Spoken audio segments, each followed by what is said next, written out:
Hello and welcome to the News9 Plus Show on the world's first news and current affairs OTT platform, News9 Plus. India has ordered 73,000 SIG battle rifles from the United States. India also plans to acquire over 500 Stryker armoured personnel carriers from the United States. It will possibly also manufacture these Strykers indigenously.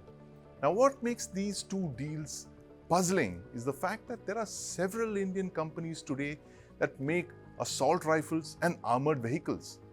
Tata, for instance, makes the Wheeled Armoured Platform or WHAP, an 8x8 vehicle like the Stryker.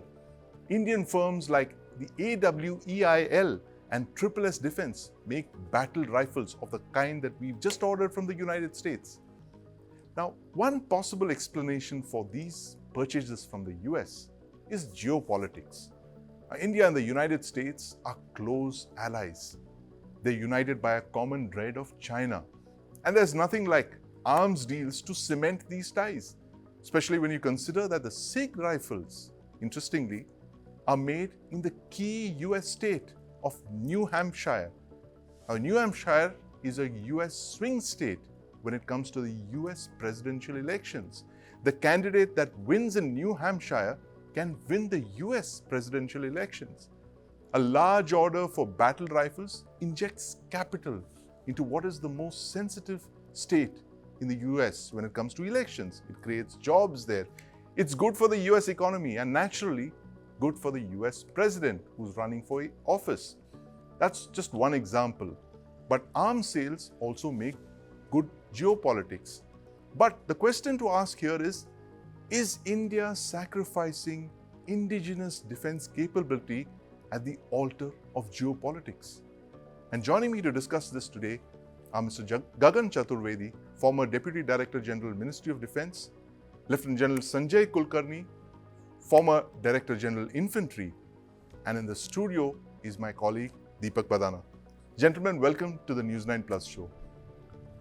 General Kulkarni, I want to ask you this. I know you are one of the key people who are involved in the final iteration of the INSAS assault rifle, the INSAS 1C, which you worked on so hard, you got it passed, got all the trials done, and finally the Indian Army changed its specifications. It went on to a new battle rifle. But here's the question. Assault rifles, armored vehicle, armored personnel carriers aren't like jet engines. It's not rocket science, really. It's at the end of the technology spectrum that we've fairly mastered over the last couple of years. What explains these deals from the US? Why are we buying more and more SIG assault rifles and going in for Stryker armored personnel carriers? Thank you, Sandeep. I would rather say, even if you say geopolitics, strategic alliance, whatever it be, the numbers still being imported is not very large. 73,000, that's almost a repeat order. Right. The need is over 650,000 rifles. So that's a huge order. And now, if you standardize to some extent, with the paramilitary forces also coming along and us, because strength-wise now almost both are equal. So the requirement of small arms is huge in India. There is no denying. The capability is huge in India. I must accept it openly. If anybody tells me that India cannot manufacture, I don't go along with them unless until they have something else in mind. We are capable. There is just no problem. We are capable of manufacturing weapons with aesthetic, with lethality, with accuracy, with encompassing lightweight, ensuring its, I would say, total lethality with accuracy without any problem whatsoever. Right. Now, even if you look at the caliber, let's take the case of caliber. You'll have 7.16 to 39, you'll have 7.16 to 51, you'll have 5.56 into 45, you'll have 9 mm. Just see the kind of calibers that you had. Then see the logistics, the problems that you have with all these kind of calibers, all in small arms. Not just, and some amongst them also then, you'll have an MMG with a similar caliber of 7.16 to 51. You'll have LMGs with almost similar caliber like you had it for INSAS. Now, so whatever. Supposing incapacitation was the prime driver for an INSAS weapon, with a caliber of 5.56 into 45. And of course, the troops felt that we were not able to kill the militant in the first strike, acceptable because the weapon wasn't designed for that. The weapon was designed for incapacitation. Now, if the requirement is of a kill and you want to graduate to 7.16 to 51, so be it. Now, you definitely require a weapon which is light.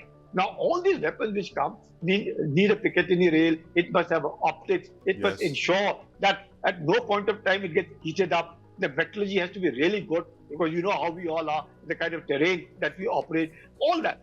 There is still, again, repeating, Sandeep, we are capable. It's just that probably at some point of time, and there are lower private players, the DRDO is capable, the ARD of theirs is capable, and all the corporatization of the ordnance factory has been done with a view to deliver, will deliver, there's no denying. Because what happens is, the ammunition still remains manufactured by the ordnance factories, or erstwhile ordnance factories, now of course corporatized. Now that particular ammunition, now even if we say that, well, does fouling a little more because of whatever the reason, all that can be amended. There is nothing that we cannot do. If we can manufacture and can touch them the moon, what is a light, a small arm? It can be done. All that, even amongst us also, we also need to understand the troops, the desire for troops to have a state-of-the-art confidence, that is very essential. You know, he presses the trigger, the round should go where he wants to hit. If that is assured to that man, he would much want a made-in-India weapon rather than an imported small arm. Absolutely. General Kulkarni, of course, you prefer to look at the glass half full rather than half empty. And the order of 6 lakh assault rifles, a follow-on order, which has been in the pipeline for a long time, obviously is going to be, a very powerful motivator for Indian designed, developed and manufactured weapons when that order is actually placed. But, I was reading this tweet by Vivek Krishnan, who's the CEO of S Defense. It's indigenous gun manufacturer, one of the handful of IDDM weapon makers in India. Of course, AWIL is the biggest player in that. And Mr. Gagan Chaturvedi has been part of AWIL, of the erstwhile Ordnance Factory Board. Mr. Chaturvedi, I'm going to ask you what Vivek Krishnan, tweets. His basic grouse is that he asks what happens to Make in India for defense when you keep placing such repeat orders and repeat orders on imported weapons, on foreign arms manufacturers. What happens to the Indian manufacturers like S Defense and certainly like AWEIL? You'll keep waiting for orders which seemingly never appear. I wouldn't really like to comment on whatever strategic or geopolitical compulsions which the Indian establishment might have faced. However, there is no denying the fact that functional autonomy and strategic autonomy to develop our own weapons and to field them cannot be done away with. Yes. We've seen in previous conflicts when outside suppliers deserted us, it was the ordnance factories that filled the gap. Yes. And what Mr. Krishnan says is important. After all, Indian suppliers and Indian manufacturers have to be supported. But what is more important, which General Kulkarni has said, that there has to be a consistency in demand. Right. And a consistency of, what you want. And then all the players, whether private sector or DRDO or the erstwhile ordnance factories, the present day DPSUs, have to really come together and work for a mission board for national interest.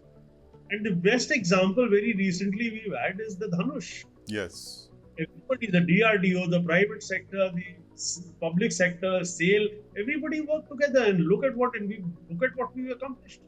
So there's nothing that cannot be made in India or accomplished, but there has to be a cooperative effort. There has to be consistency in demand. And another thing I'd like to add is we also have to think about the long term. The United States is already experimenting with 6.8 mm as their future gen rifle. Right. It's already under trials. I mean, we have to think beyond 7.62 also. You never know 5 years later or even what the next war might bring. Right, absolutely. Think about the future. But Mr. Chaturvedi, the erstwhile OFB invested very heavily in researching, in fact, in developing a new armored personnel carrier. You've teamed up with other players to field these armoured personnel carriers. And now you're seeing an off-the-shelf import coming in, the Stryker, for instance, which is not high-end technology. I mean, it's something that's well within our grasp. How does such an import, does that set your project back by a couple of years?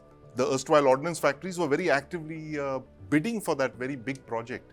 The ordnance factories have the experience of making the BMP, and they had already developed a futuristic infantry combat vehicle, which they discussed the concept at the DefExpo in 2020 also. So the capability is there.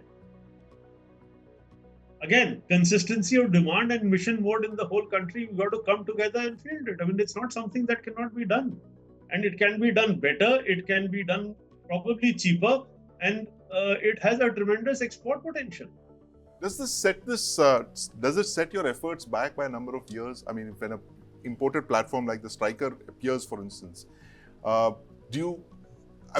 must be a sense of dismay in the ordnance factories, in the public sectors, as it is in the private sector, certainly, but you have not voiced it yet.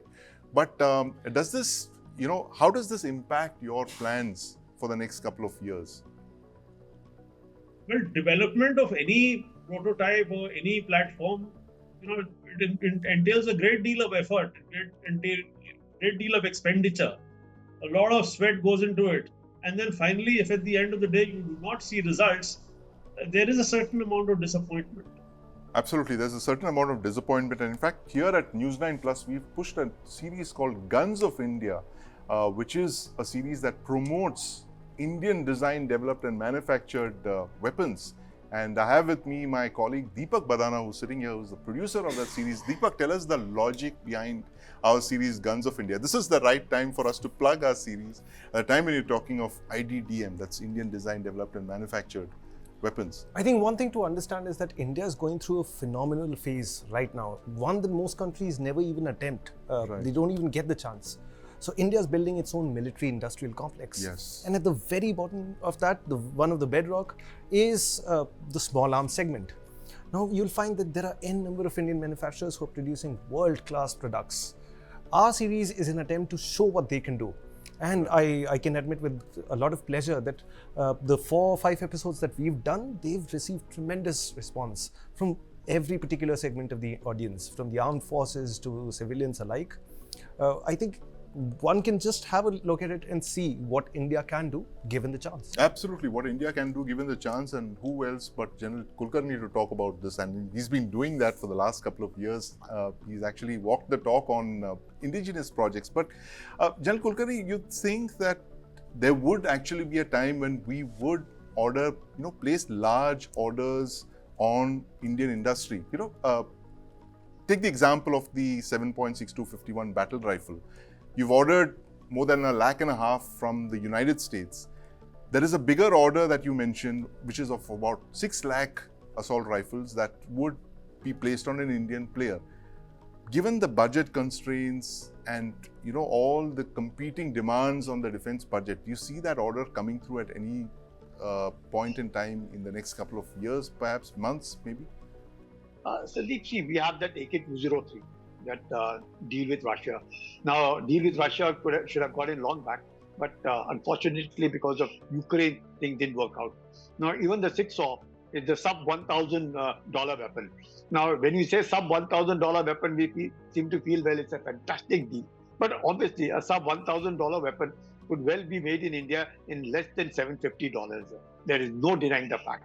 And I fully agree, 4 or 5 players can join into their hands together and ensure that we make because what is really required are spares, firing pins, small things, nuts and bolts, each of them. Right. For everything, you can't be dependent. When you say Atmanirbharta means total self-reliance on being able to manufacture.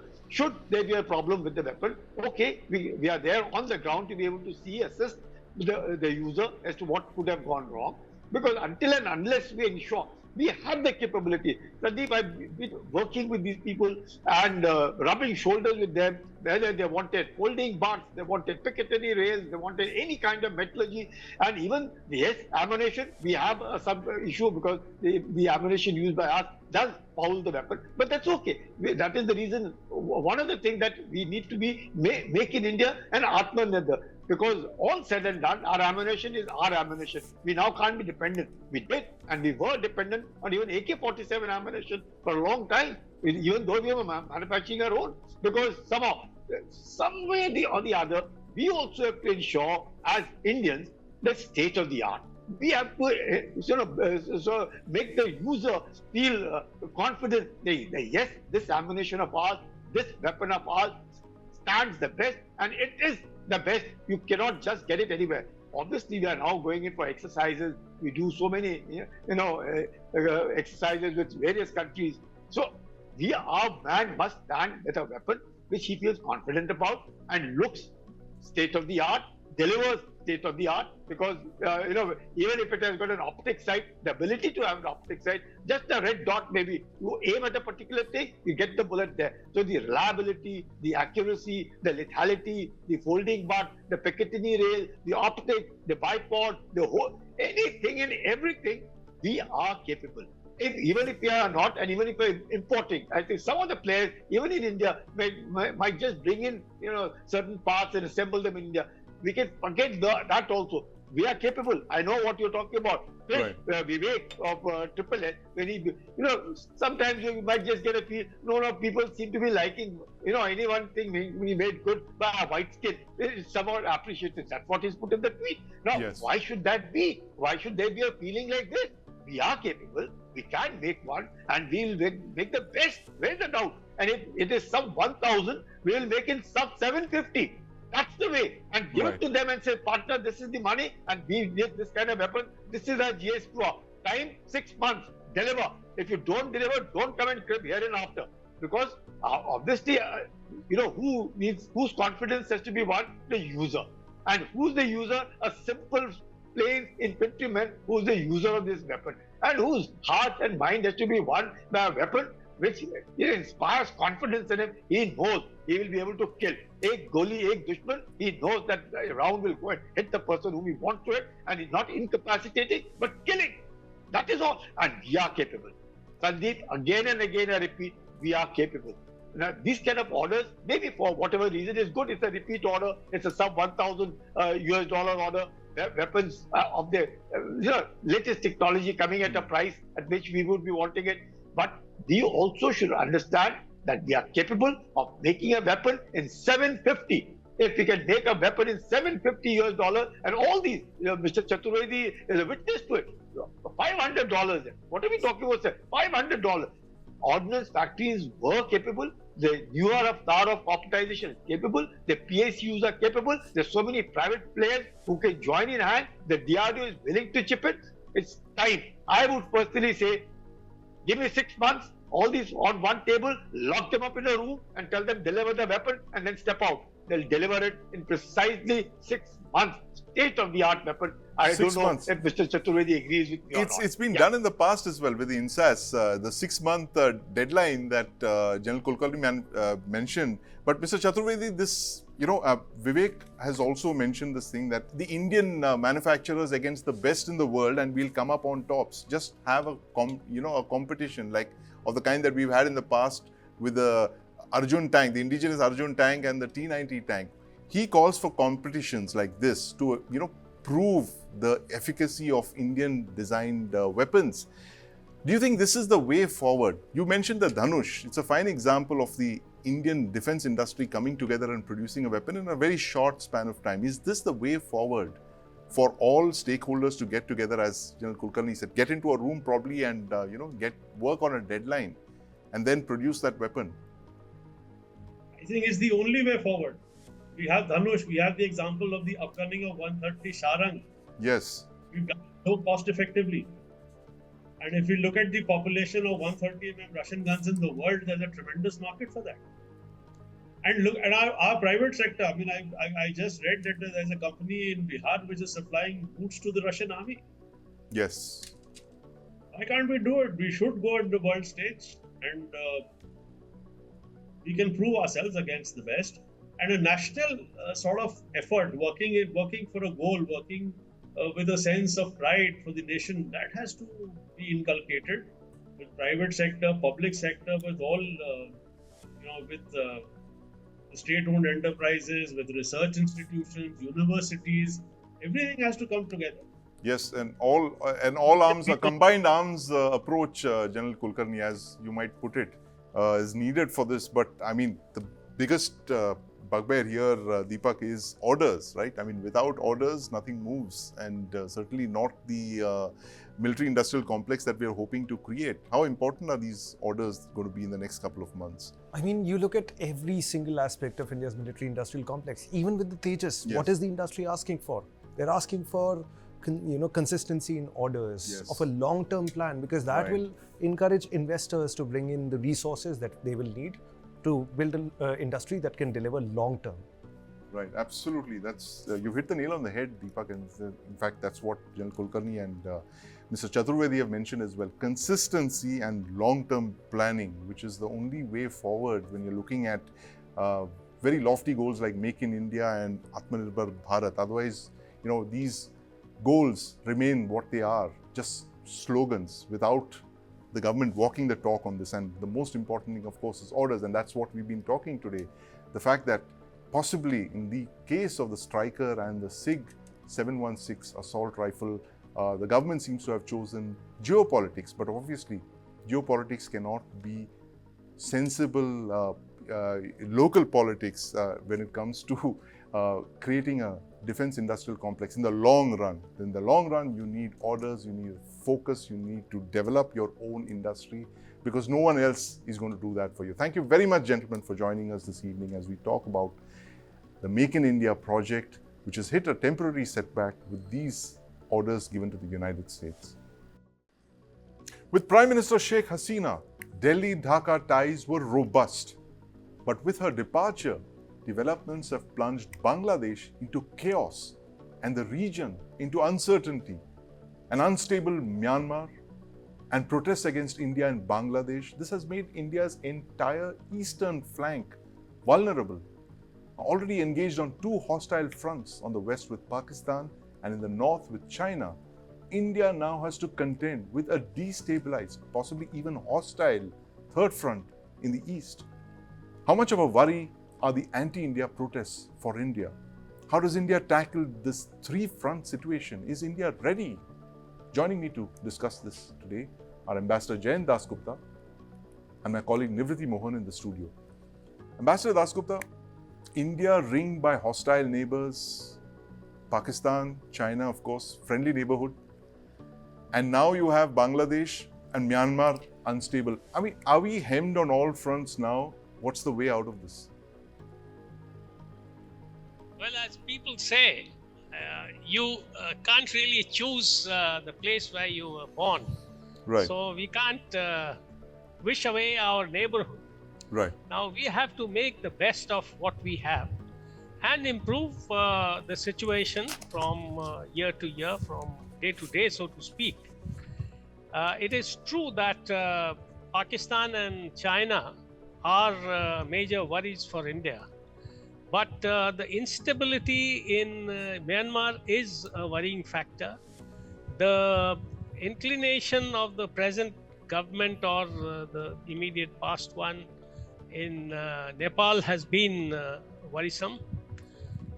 So Bangladesh, the tumult that it has seen since last month, Yes. has been a major cause of worry on three counts at least. The first one is that during Sheikh Hasina's time, we had this assurance that anti-India forces, terrorists, ISI-linked and extremist, terror groups would not be able to get a safe haven in Bangladesh and operate from out of there.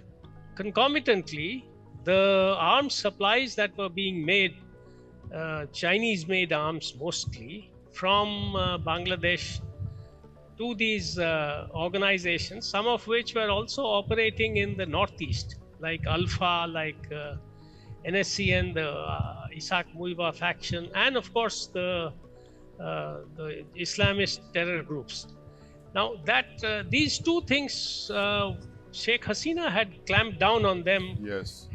very strongly. So that we were sanguine that no harm will come on that score. Now the second issue was that the Chinese have been trying to gain influence in Bangladesh through various projects. Right. One of them was this Sonadi, the port which they were trying to get, and I think Sonadia. And the contract was subsequently cancelled by Sheikh Hasina's government, because that would have opened up the same kind of problems for India that Hambantota poses for, and to a certain extent Colombo poses for India in Sri Lanka, providing access to the Chinese warships and spy ships to have a base in Bangladesh. The third aspect was, of course, that the Chinese wanted to get into this Teesta reservoir project. Right. And India had offered very good terms to Bangladesh. So Sheikh Hasina turned her attention to India for this project. And but she was under a lot of stress on the economic front. That is why she had gone to China about, I think, 2 months ago or so, asking for $5 billion worth of assistance. And the Chinese were perhaps unhappy with what had happened to the Teesta reservoir project and other projects. So they only gave an assurance of about $1 billion to Sheikh Hasina, and she was so miffed that she cut short her visit and Right. came away early, 1 or 2 days early. Now, the Chinese will try to exploit the situation, but there are issues which the Chinese will also have to face. One of them is that there is a huge lot of political instability in Bangladesh at the moment. Right. Two, who is going to call the shots, let's say 3 months from now or 6 months from now, is unclear. Whether Right. it is the BNP and Jamaat-e-Islami and extremist Islamist groups, or there would be some kind of centrist approach along with these forces. These forces will not go away, but there could be some tempering element coming into through the student organizations, etc. But that is far-fetched. So, and mind you, in the past, the treatment of Uyghurs in China has come in for a lot of criticism from the Jamaat-e-Islami and other extremist groups in Bangladesh as well. So it's not going to be a cakewalk. It's not going to be a cakewalk indeed, and in fact, this is a wait and watch for the whole world, and in particular in Washington. And Pramit Pal Chaudhari now joins me. Pramit Pal Chaudhari works with the Eurasia Group. He's in fact India practice head of the Eurasia Group. Pramit, Prime Minister Modi spoke with President Joe Biden recently. The Indian readout of the call mentioned Bangladesh, very specifically the minorities and the Hindus. But interestingly, the US readout didn't mention Bangladesh. Now, there are reports of very renewed US interest in the Bay of Bengal for bases, and that Sheikh Hasina is said to have mentioned the fact that the United States wanted to use Bangladesh as a base. Tell us why the US would really be interested in Bangladesh that was not so friendly to China. So I think a couple of points you made. I have to admit, I think the American interest in Bangladesh is a bit exaggerated. What there was in Washington, as we know, a strong human rights lobby led in the State Department. In many ways, they had been told not to react to India, and in many ways been diverted, if you wish, to Bangladesh. Right. So you saw a lot of focus on them. They sanctioned, for example, as you may know, members of a paramilitary armed police unit within Bangladesh, which was associated very strongly with the Sheikh Hasina regime, and they had sanctioned certain individuals in the government, and there had been fairly strong criticism. And in fact, Bangladesh had turned to India for some diplomatic assistance on that front to talk to the Americans. There was another element to this, which I think, however, is very weak, which was the strategic element. But my sense is that no, what in fact we're seeing with America in the Indian Ocean in general is a slow withdrawal of American naval power in particular, has been leaving this part of the world. And so we're seeing, so in fact, in many ways, India, a lot of this has been handed over to India, especially in the northern Indian Ocean area. And most of the naval assets that the Americans had have been shifting to the Pacific to confront China.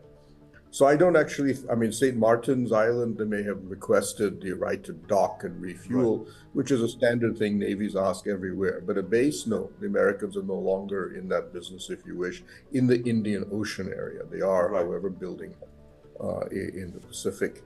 But I do think that one of the elements about China was, in fact, that Washington was unhappy with Sheikh Hasina on her China policy.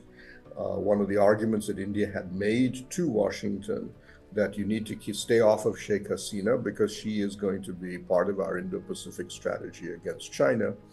And Washington's response was, we don't see any evidence that she's staying off of China. If you look at the Bangladeshi military, a large portion of its armaments are Chinese, and they're not buying from anyone else except China and some legacy Russian weapon systems. And as is mentioned, Sheikh Hasina did not break off. I mean, she maintained a reasonably strong relationship with China within certain parameters. I would argue that this is sort of a Bangladeshi nationalist thing, that the Bangladeshis always want to maintain a certain degree of a relationship that allows them some leeway against India. It's even if you are pro-Indian, you don't want to assume that you don't want to have all your eggs in one basket. Absolutely. And I think Sheikh Hasina to some degree played that game, and that is one of the reasons we saw this. But it also meant that she did not have in the strategic community in Washington anybody prepared to speak on her behalf. Absolutely. And in fact, Pramit, that point that you made about the US withdrawing from the Indian Ocean, and that gap seems to have been filled by China, in fact. And my colleague Nivriti Mohan right here has been tracking the Chinese footprint in Bangladesh. Nivriti, very interesting point that you brought out, that there exists in Bangladesh an active submarine base called, believe it or not, BNS Sheikh Hasina. Tell us more about this base and how the Chinese built it. What's our worry with this base? So let us first begin with the fact that Chinese have invested around more than $25 billion in various projects in Bangladesh, and civil and military both. So these projects are dual use projects. Yes. They are of dual nature. They can be used strategically, and one of those projects is BNS Sheikh Hasina. So what happened in between 2017 and 2019, they delivered 2 submarines to Bangladesh, and by doing that, they in a way managed to convince Bangladesh that they develop a port. They develop a base kind of a thing for these submarines with China. So China developed a base for them, but the base that they developed is not meant for 2 submarines. So you can park 8 naval ships there and also 6 submarines. So that's a large base. Yes, and Bangladesh is never going to have 6 submarines as of now, if you think about future 50 years. Which is what raises the prospect of the fact that Chinese submarines could possibly be visiting that base and using those facilities, which is what you mentioned, that they're clearly dual use, and not only dual civil military, but also they military, foreign military use as well. But, Ambassador Dasgupta, very alarming, facts brought out by Nivriti in her story, the fact that you have this very active submarine base with a lot of berths for at least, 6 submarines there and multiple warships. And that becomes a key negotiating position for Bangladesh when it's, talking to foreign powers, possibly like China and the United States in the years ahead. But in the immediate near term, in the next couple of months, how do you see India dealing with Bangladesh, with the interim government that's in place there? You have Prime Minister Modi set to visit Thailand for the BIMSTEC meeting where Mr. Mohammad Yunus is going to be there as well. Give us an idea what they will be talking about there in a few days from now. First, topic of discussion would be, of course, to provide security to the large Hindu community in Bangladesh, to their lives, their properties, including their lands and the lands of the Hindu temples in Bangladesh, which have large endowments of land. Right. They are being, in fact, the Bangladesh Hindus have spoken to Muhammad Yunus also about this in their first meeting with him. So this is going to be in the first order of priority. The second one would be about not allowing the terrorist organizations, whether they are operating in the northeast or in the rest of India, to operate from Bangladesh.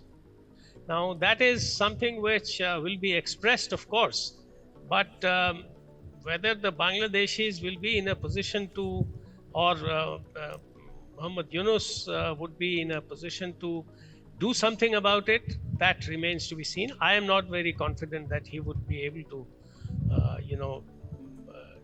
do much about that.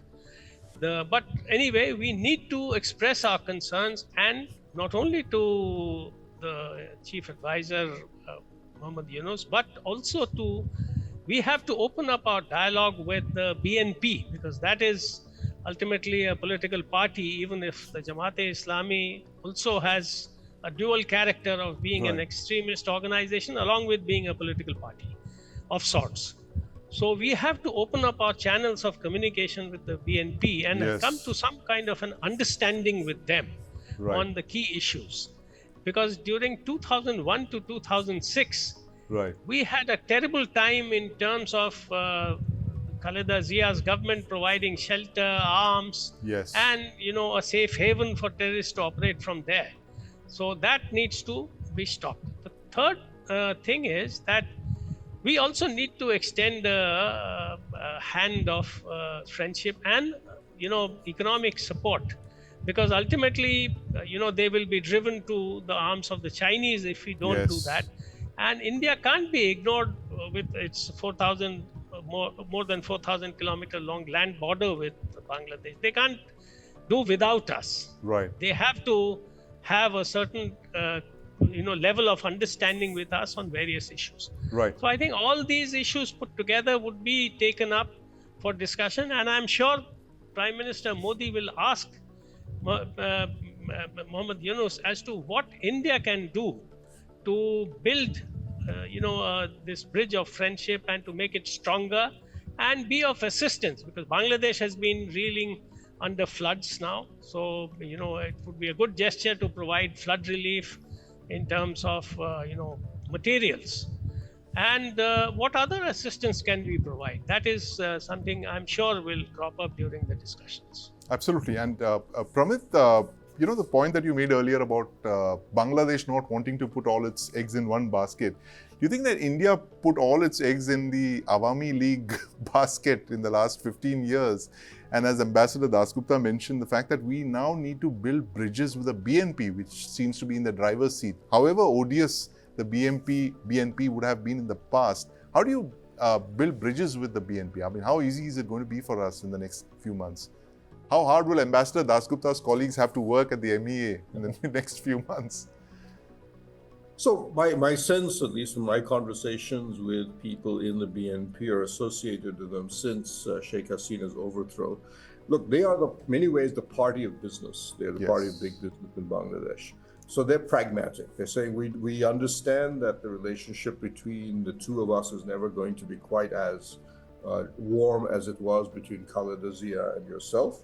But we export twice as much to India. Indians buy twice as much stuff from Bangladesh than China does.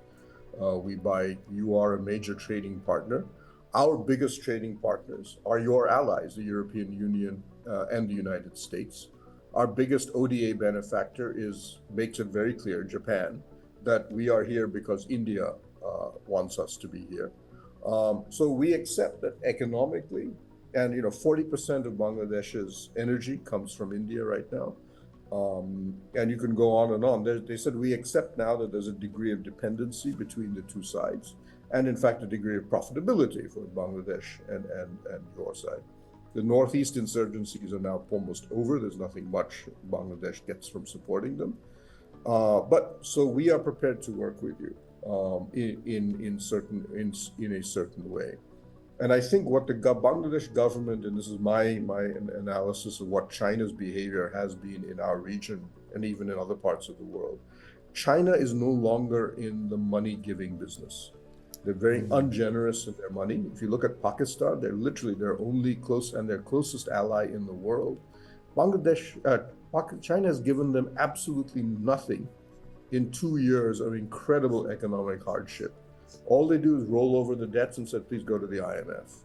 Right. We've seen Sri Lanka. I mean, I know Ranil Wickremesinghe, when he met the new Maldivian president at his inauguration, told him, what lesson we got from Sri Lanka is we gave them everything. I mean, Yes. you mentioned Amban Tota, this and that. And in the end, it was India that saved us. Right. India put up $5 billion worth of aid to get them out, to save them from starvation almost. China said nothing. And we've now seen the Maldivian president. He has been he dislikes India intensely. He's a violently anti-Indian person. Right. And he's been running around the world trying to find alternatives to India. He's gone to Turkey, the UAE, Saudi Arabia, China. And China's response, all of them said, sorry, we have a good relationship with India. We're giving you nothing. And China's response is $200 million loan. Right. At 10 times more interest than Japan charges for the same thing. So he's come back and he's basically said, I have no choice. I have to work with India. So he's coming here as a state guest. And so I think for the Bangladeshis, one of the things they are going to have to realize, which I think both Sri Lanka and the Maldivians seem to misunderstand, is in the present global environment, China is far too concerned about its domestic economic environment to be prepared to spend too much money overseas. What we need Bangladesh to be stable. We do need to engage with the government because we cannot afford an economic crisis in Bangladesh. Right. We are not rich enough to bail out a country the size of Bangladesh. This is a country whose population is larger than Russia. And we cannot afford the possibility of large-scale refugees or otherwise instability in Bangladesh. But yes, I think the BNP is an organization or a party that is prepared to and can work with us. I am not so certain about the students. Everything we are getting about the student movement, which is of course presently quite incoherent, is that they are somewhat very idealistic, very left-wing. They don't seem to understand the fragility of the Bangladesh economy. I don't think they fully understand economics at all. They speak in terms of a post-political structure of a new civil society structure. They want both BNP and Awamis to be eradicated. This is idealistic, but it is completely impractical.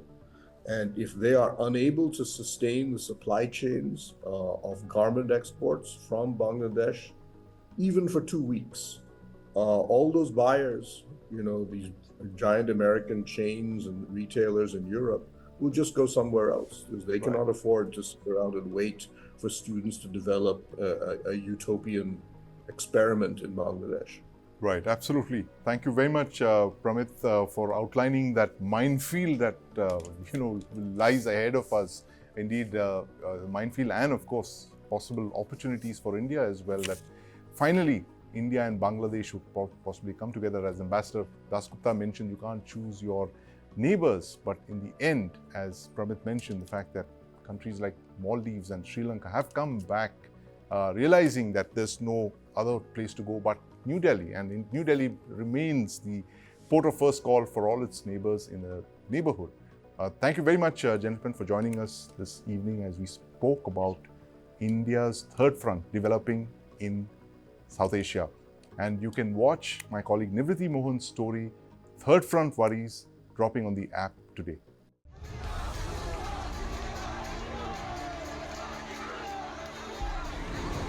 So geopolitically, Bangladesh is very important.